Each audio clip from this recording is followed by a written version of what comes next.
मित्रों नमो नमः। सप्तमी विभक्ति में अब हम लोग क्रमशः आगे बढ़ते हैं। जो यह सूत्र आज का है बहुत ही महत्वपूर्ण है मित्रों। परीक्षा में इससे संबंधित प्रश्न भी पूछे जा चुके हैं, हम लोग उस पर भी चर्चा करेंगे। कौन से परीक्षा में प्रश्न आया है और किस प्रकार आगे पूछ भी सकता है, ठीक है। और जिस विधि से हम लोग पढ़ रहे हैं यह कारक प्रकरण, अगर उस विधि से अगर आप लोगों ने पूरा अगर पढ़ लिया कारक प्रकरण, तो मैं इतना दावे के साथ कह सकता हूं कि परीक्षा कोई भी हो इससे बाहर से नहीं पूछेगा प्रश्न। तो आइए क्रमशः प्रारंभ करते हैं। यस्य च भावेन भाव लक्षणम, इसका अर्थ जानने के लिए सबसे पहले इसमें किसकी अनुवृत्ति आती है हम लोग उसको देख लेते हैं।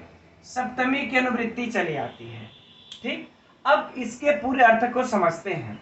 कह रहे यस्य मतलब जिस, क्या जिस क्रिया, तो कैसी क्रिया, तो कह रहे चाहे वह कर्तृनिष्ठ क्रिया हो चाहे वह कर्मनिष्ठ क्रिया हो। आएगी बातें समझ में। जिस क्रिया, ठीक, जिस क्रिया के हो जाने पर, एक क्रिया के हो जाने पर, ठीक है, दूसरी क्रिया का होना लक्षित होता है। जिस एक क्रिया के हो जाने पर दूसरी क्रिया का होना लक्षित होता है, तो जो पहली वाली जो क्रिया है उसमें, है ना, इस क्रिया में, फिर उसके कर्म में, फिर उसके कर्ता में, इन तीनों में सप्तमी विभक्ति होती है। अब बातें समझ में आ गई, फिर से ध्यान से सुनिएगा। यहां पर देखिए, अच्छा मैं इस तरह से फिर एक बार हम बोल देते हैं। यहां भाव का मतलब होता है क्रिया। यहाँ भाव का यह परीक्षा में पूछ भी सकता है आप लोगों से मित्र, इसलिए इस पर ध्यान रहे। भाव का अर्थ होगा कि क्रिया। अब सूत्र से एक बार देख लेते हैं। कह रहे जिस भावेन माने क्रिया के द्वारा होने पर, है ना, तृतीया है इसमें। कह रहे जिस क्रिया से जो दूसरी क्रिया का लक्षणम माने होना प्रतीत होता है, तो जो पहली वाली जो क्रिया रहेगी, है ना, उस पहली वाली क्रिया के उस क्रिया में भी, कर्ता में भी, कर्म में भी, कर्ता में भी सप्तमी विभक्ति हो जाएगी। फिर से ध्यान से सुनिएगा। ये रही पहली क्रिया, ठीक है, ये रही पहली क्रिया।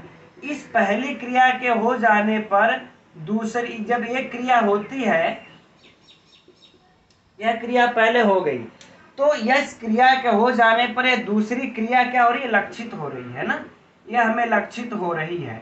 तो जो पहली वाली जो क्रिया होगी, चाहे वह कर्तृनिष्ठ क्रिया होगी चाहे वह कर्मनिष्ठ क्रिया होगी, तो उसके अगर कर्तृनिष्ठ है तो उसके कर्ता में, कर्मनिष्ठ है तो उसके कर्म में, तो उसके क्रिया में, कर्म में और कर्ता में सप्तमी विभक्ति हो जाती है। अब आइए इसको हम लोग उदाहरण से देखते हैं, ठीक है। उदाहरण इसका है गोसु दुह्यमानासु गतः। गोसु दुह्यमानासु गतः, ठीक है। अब देखिए यहां पर कह रहे हैं कि गायों के दूहने पर, गाय दूहे जा रही थी, तब क्या हुआ कि वह चला गया। वह गता मतलब चला गया, कोई था, जब गाय जब दूही जा रही थी तो क्या हुआ कि वह चला गया। तो यहाँ पर गाय का दूहना, ठीक है, यह कौन सी क्रिया हो गई, पहली। और फिर गतः मतलब जाना, कोई होगा वहां पर जाना, यह कौन सी क्रिया हो गई, दूसरी क्रिया हो गई, है ना। तो इस पहली क्रिया से हमारी यह दूसरी क्रिया जो जाना है यह लक्षित होती है। तो इस पहली क्रिया में जो होगी, इसका जो होगी, जो पहली क्रिया होगी, इसके क्रिया में भी, इसके कर्म में भी, है ना। अगर कर्तृनिष्ठ है तो उस कर्ता में भी कौन सी विभक्ति हो जाएगी, सप्तमी विभक्ति हो जाएगी, ठीक। तो अब यहाँ पर देखिए दुह्यमानासु, यह दोहन, यह क्या हो गई, क्रिया, और गाय यह क्या हो गई, कर्म, है ना, यह क्या हो गया, कर्म। यानी कि गाय के दोनों पर जो गाय रूपी कर्म है, जो यह गाय रूपी जो कर्म है, इसमें दोहन क्रिया, है ना, यह जो दोहन क्रिया है यह गम्यमान है, ठीक। और इस क्रिया के बाद हमको यह पता चलता है कि यह जाना, यह क्रिया का पता चलता है। तो यहाँ पर जो इस क्रिया में अब देखिए, यह कर्म में भी सप्तमी हो गई गोषु, और इसके क्रिया में भी सप्तमी हो गई दुहिमानासु। आगे बातें समझ में? यह दो क्रिया है। एक क्रिया से होने पर जब दूसरी क्रिया हमको लक्षित होती है, तो जो पहली क्रिया होती है उसके कर्म में भी और उसके क्रिया में भी सप्तमी विभक्ति हो जाती है।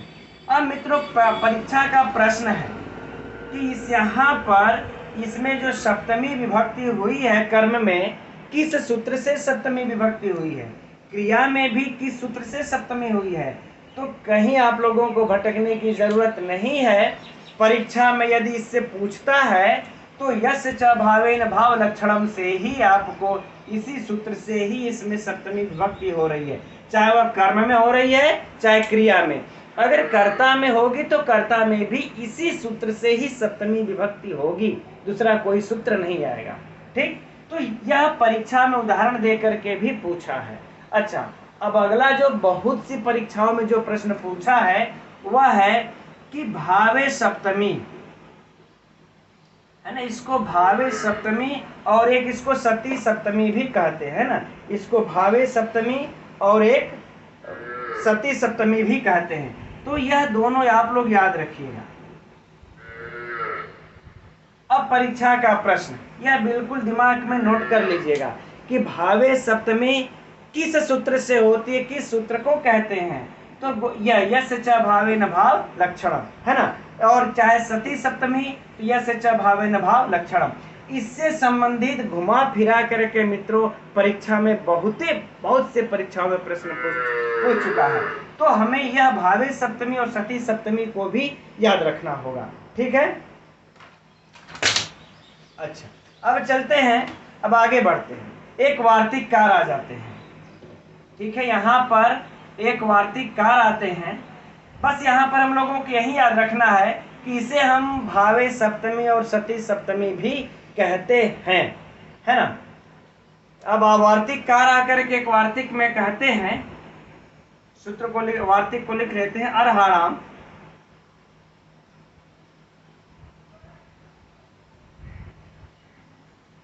कर्तृत्वे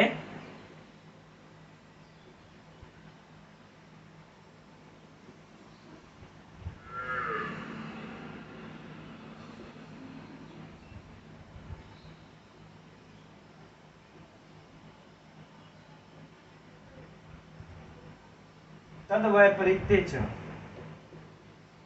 तद वैपरीत्ये च। चलिए मित्रों, ठीक है, कोई बात नहीं है, समझ लेंगे इतने से। कहे अर्हाणाम कर्तृत्वे अनहराणाम कर्तृत्वे अकर्तृत्वे तद वैपरीत्ये च। अब यहाँ पर देखिए मित्रों, वार्तिक कार क्या कह रहे हैं। यहाँ पर देखिए योग में कैसे सप्तमी हो रही है।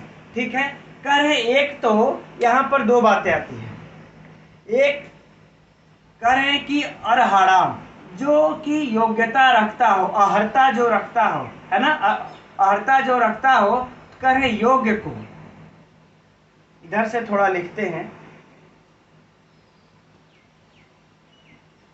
जो है योग्य, योग्य को कर्तृत्व।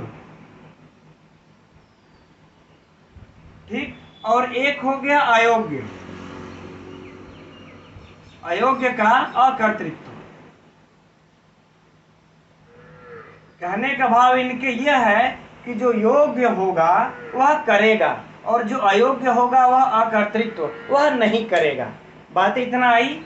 अब फिर इसी को कहते तद वैपरीत्य, और इसी के ठीक विपरीत, इसी के ठीक विपरीत में ले लेंगे तो क्या हो जाएगा, योग्य का अब कर्तृत्व है तो अकर्तृत्व।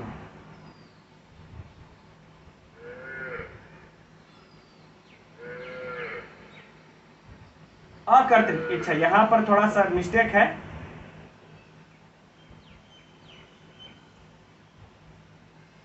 ठीक, अब इसका फिर उल्टा हो जाएगा और योग्य का अयोग्य का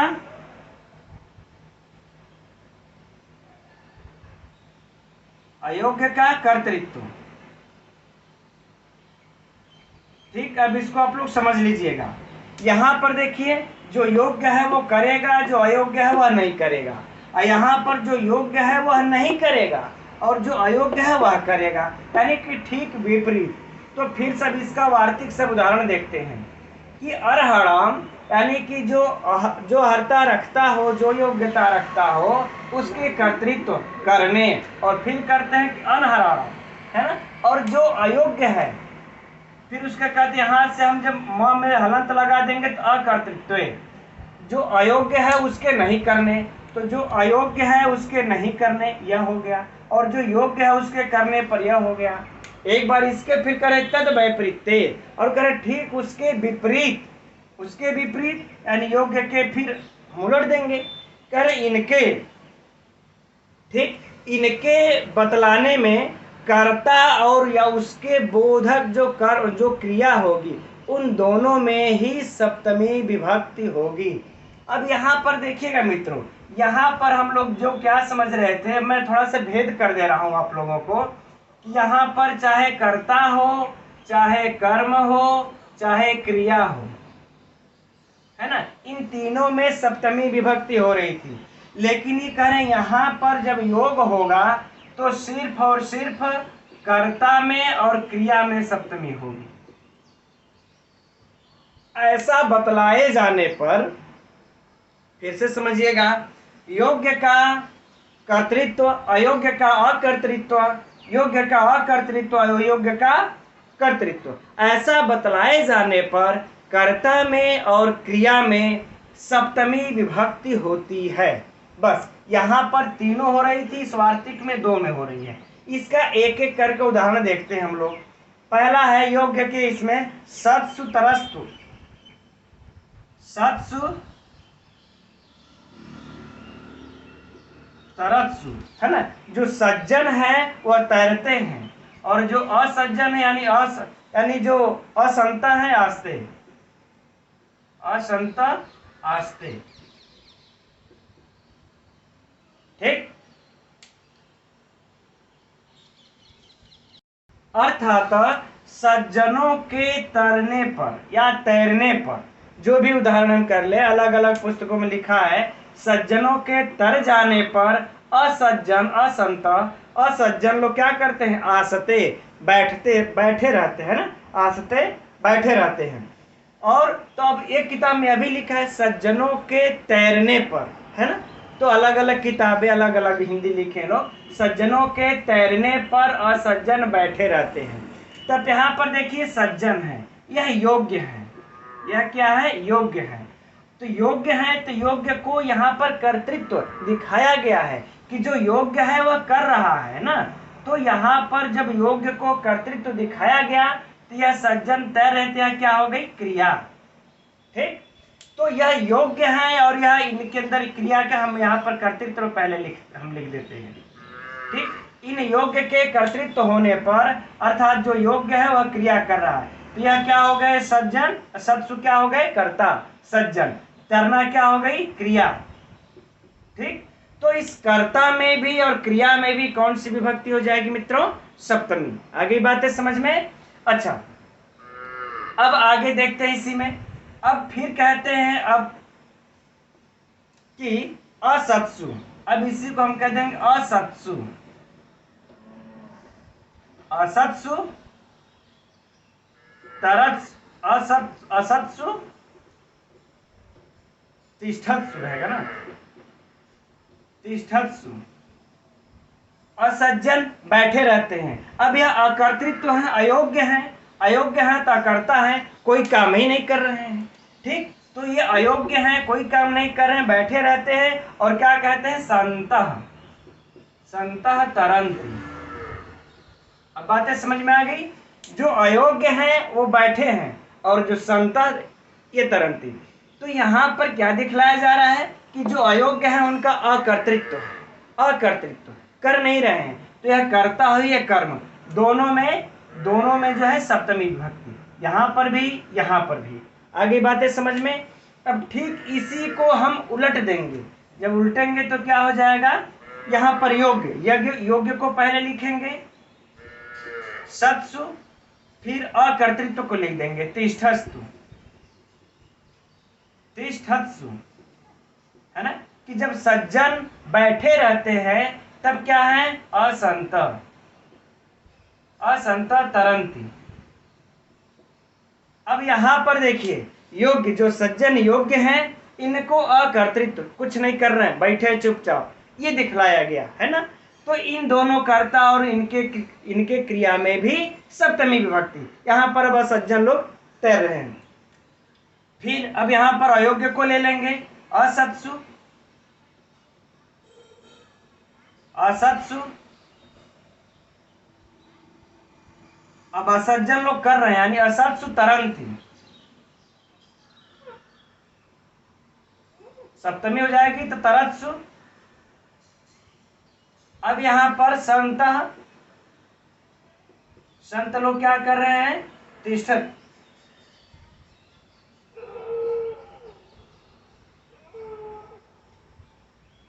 आस्ते लिख देते हैं।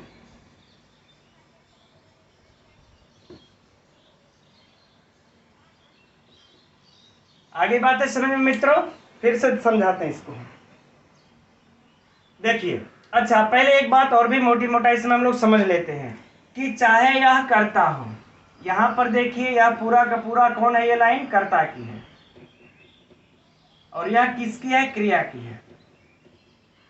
इस कर्ता में और क्रिया में जो सप्तमी विभक्ति हुई है, जो परीक्षा का पहले जो प्रश्न है उस पर ध्यान दे देते हैं। जो सप्तमी विभक्ति हुई वो किस सूत्रों से हुई है, तो इसी वार्तिक से, अर्हाणाम कर्तृत्व है, इसी वार्तिक से इन दोनों में सप्तमी विभक्ति हुई है। कहीं आप लोग दूसरा मत लगाइएगा, दूसरा गलत मत कीजिएगा, ठीक। अब यह परीक्षा का जो प्रश्न हुआ, अब थोड़ा सा समझने की फिर से मैं एक बार इसको रिपीट कर देता हूं कि यह कह रहा है कि जब कर्ता लोग, जब जो योग्य है वो करता रहेगा यानी कि करेगा, कर्तृत्व में रहेगा, ठीक है। तो यहाँ पर सत्सु सज्जन क्या हुए, योग्य हुए, तो यह तरत्सु, यह योग्य है तो तैर भी रहे हैं, तर भी रहे हैं, है ना। अब यह इसको दिखाएगा, तो योग्य को जब यह दिखाया गया तो इनका कहना यही है कि जब ऐसा दिखाया जाए, है ना, जब ऐसा हो तो इनके बतलाने में, जब ऐसा बताया जाएगा तो ऐसे बतलाने में इनके कर्ता में और क्रिया में दोनों में सप्तमी विभक्ति होगी। कब करें, जब योग्य का कर्तृत्व बताया जाएगा तब कर्ता में क्रिया में सप्तमी होगी। अयोग्य का अकर्तृत्व बताया जाएगा तो भी इसके कर्ता में कर्म में सप्तमी होगी। अयोग्य है, असज्जन है, यह बैठा हुआ है, अकर्ता है, कुछ कर नहीं रहा है, तो सप्तमी हो गई। फिर कह रहे हैं जब योग्य, यह जो योग्य है, अब योग्य का अकर्तृत्व में ऐसा जब बताया जाएगा तो फिर से दोनों में सप्तमी होगी, और जब अयोग्य का कर्तृत्व बताया जाएगा तो फिर से इन दोनों में सप्तमी होगी, सिर्फ इसी वार्तिक से। आगे बातें समझ में मित्रों, ठीक है। अब हम लोग इसके आगे बढ़ते हैं।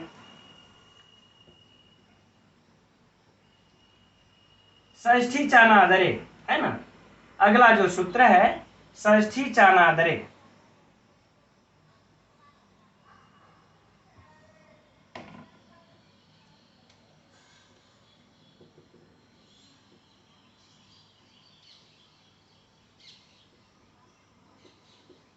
कह रहे हैं षष्ठी मतलब षष्ठी विभक्ति होती है, ठीक है।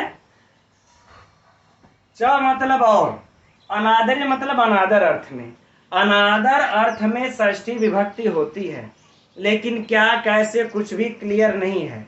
यह क्लियर कब होगा, जब हम पहले वाले से इस पूरे की अनुवृत्ति ले लेंगे। इस पूरे की अनुवृत्ति यहाँ पर जब हम ले लेंगे तब क्या हो जाएगा कि अनादर की अधिकता प्रकट करने में जिस पहली क्रिया से दूसरी क्रिया लक्षित होती है, तो पहली ही क्रिया में तब यहाँ पर कह रहे हैं कि यहाँ पर षष्ठी मतलब षष्ठी होगी, च अनादर, जब हम पूरा अनुवृत्ति ले लेंगे तो सप्तमी भी होगी। यानी यह पूरा जो सूत्र होगा कैसे हो जाएगा, षष्ठी यस्य च भावेन भाव लक्षणम सप्तमी षष्ठी च अनादरे, कि पहली क्रिया होने पर जब दूसरी क्रिया लक्षित होती है तो सप्तमी होती है और षष्ठी भी होगी, लेकिन यदि वह अनादरे, यदि वह अनादर प्रकट किया गया है तब वह क्रिया में अनादर होना चाहिए।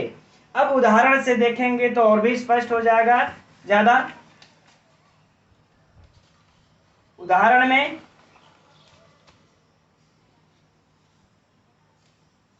दे रहा रुदति, रुदति रुदितो, रुदतो, रुदति रुदतो बनेगा षष्ठी में। रुदति रुदता है लेकिन रुदतो, ठीक। वा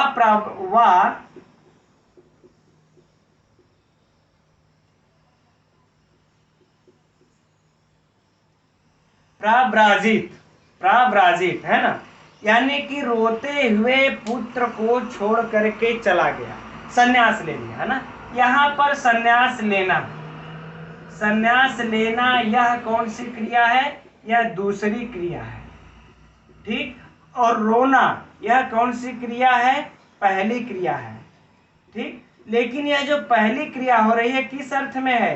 अनादर, अनादर किया गया ना, वह छोड़ करके अब वह रो रहा है कि आप सन्यास मत लो, सन्यास मत लो, हमें छोड़कर मत अब जाओ, लेकिन उसका अनादर किया।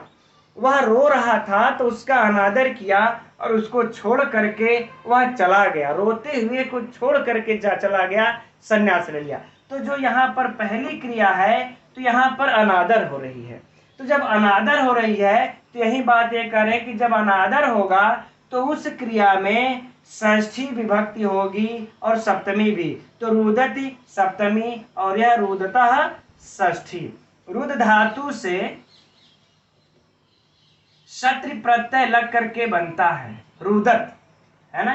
क्या बन जाता है? रुदत। जब हम इसका रूप चलाएंगे तो षष्ठी के एक वचन में रुदतः बनता है, षष्ठी के एक वचन में रुदतः बनेगा और सप्तमी के एक वचन में रुदति बनेगा ना, रुदति, ठीक। ये सप्तमी के एक वचन, ये षष्ठी का एक वचन। आगे बातें समझ में। तो जब अनादर, देखिए सेम बातें हैं, पहले सूत्र में भी और इसमें भी सेम बातें हैं, लेकिन यहां पर बस एक ही चीज का अंतर दिखलाई पड़ रहा है कि अनादर, यदि अनादर नहीं रहेगा तब उस क्रिया में कौन सी किस सूत्र से सप्तमी होगी, तब यह लग जाएगा, है ना। सिर्फ यही। अब यहाँ पर परीक्षा का भी बात कर लिया जा, ठीक है, कि अब रुदत में सप्तमी और रुदतों में षष्ठी किस सूत्र से हो रही है, तो इन दोनों में आप लोग कहीं मत भटकिएगा, षष्ठी चानादरे से ही हो रही है दोनों में, चाहे षष्ठी हो चाहे सप्तमी हो। यदि अनादर अर्थ नहीं रहेगा तब यह से च भावे न भाव लक्षणम से जब होगा, अगर एक क्रिया से दूसरी क्रिया लक्षित होगी तब। ठीक है मित्रों, अब हम लोग इसके आगे बढ़ते हैं, यह तो अब समझ में आ गया होगा। अब इसके आगे बढ़ते हैं। स्वामी ईश्वराधिपति दायाद साक्षी प्रति भूपैश्च प्रसूतैश्च, है ना। आइए इस सूत्र की तरफ बढ़ते हैं।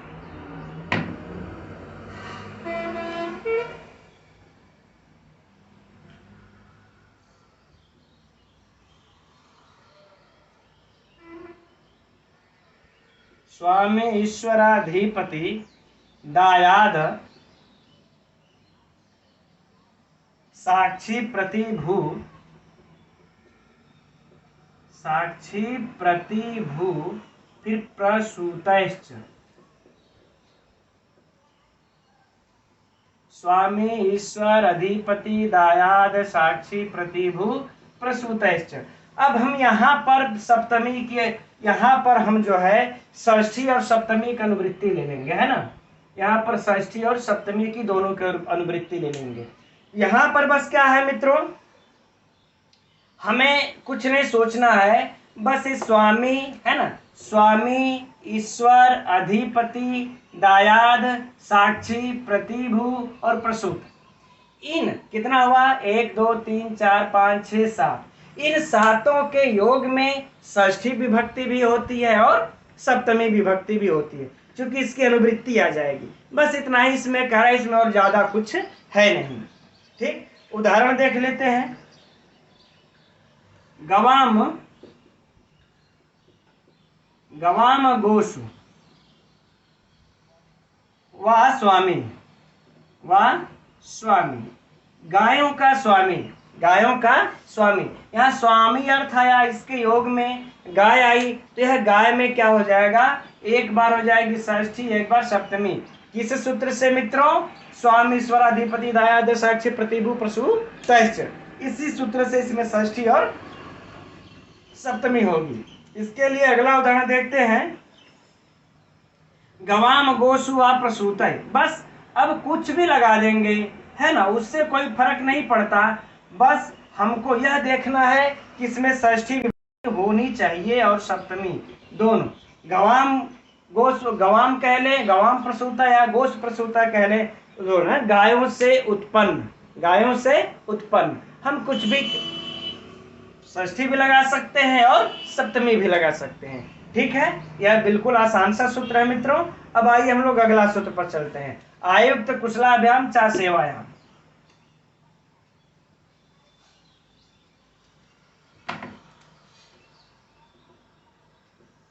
आयुक्त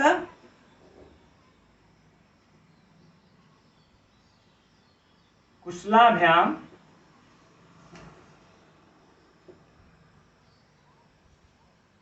चा सेवायाम, चा सेवायाम।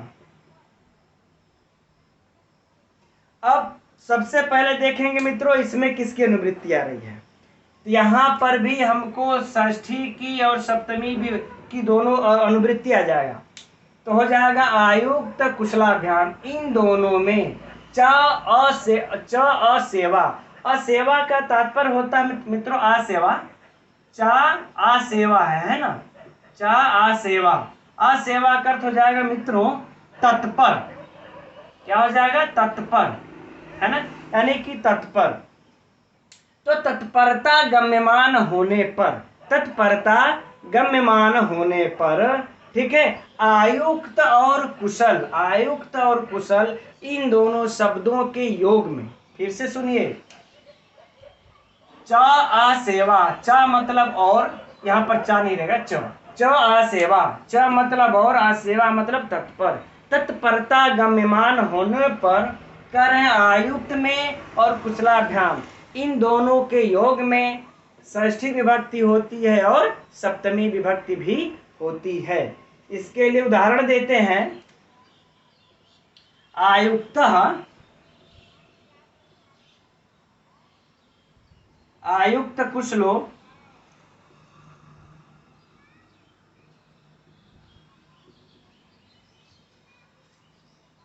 व हरिपूजने, हरिपूजनस्य, ठीक है, करें कि हरि के पूजन में तत्पर, है ना, हरि के पूजन में तत्पर। तब देखिए यहाँ पर जैसे तत्पर तल्लीनता, जिसको हम कहते हैं तत्पर या तल्लीनता, यह हमारा अर्थ दे रहा है ना। तो यह अर्थ देने पर करें कि आयु हरि के पूजन में तत्पर या कुशल, जब हमको ऐसा देगा तब इसमें जो हरि पूजन है इसमें एक बार सप्तमी और एक बार षष्ठी विभक्ति हो जाएगी, ठीक है। लेकिन अब परीक्षा का जो प्रश्न है मित्रों कि किस सूत्र से इसमें सप्तमी, किस सूत्र से षष्ठी, मुख्य हम लोगों का विषय यही है। तो परीक्षा में जब पूछेगा तो आयुक्त कुशलाभ्याम चा सेवायाम, इसी सूत्र को लगाइएगा, इसी सूत्र से इसमें सप्तमी भी हो रही है, इसी सूत्र से इसमें षष्ठी भी हो रही है। कर आयुक्त और कुशल, आयुक्त और कुशला का मतलब होगा उसमें तत्परता होनी चाहिए, निपुणता होनी चाहिए। अगर यह ऐसा नहीं है तब करें, अगर ऐसा नहीं होगा तब यह जो कुशलाभ्याम बोल रहे हैं कुशल, कुशल अर्थ होना चाहिए। अगर ऐसा नहीं होगा तो फिर षष्ठी विभक्ति नहीं होगी, ठीक मित्रों। जो यहाँ पर इन्होंने बोला है चा सेवा असेवा ना, तो हमने कहा ना कि ये तत्पर, अगर वह तत्पर नहीं है तो भले ही आयुक्त है, कुशल है, निपुण है, तो उसमें फिर केवल और केवल उसमें सप्तमी विभक्ति ही होगी, षष्ठी विभक्ति नहीं होगी। जैसे कहते हैं आयुक्तो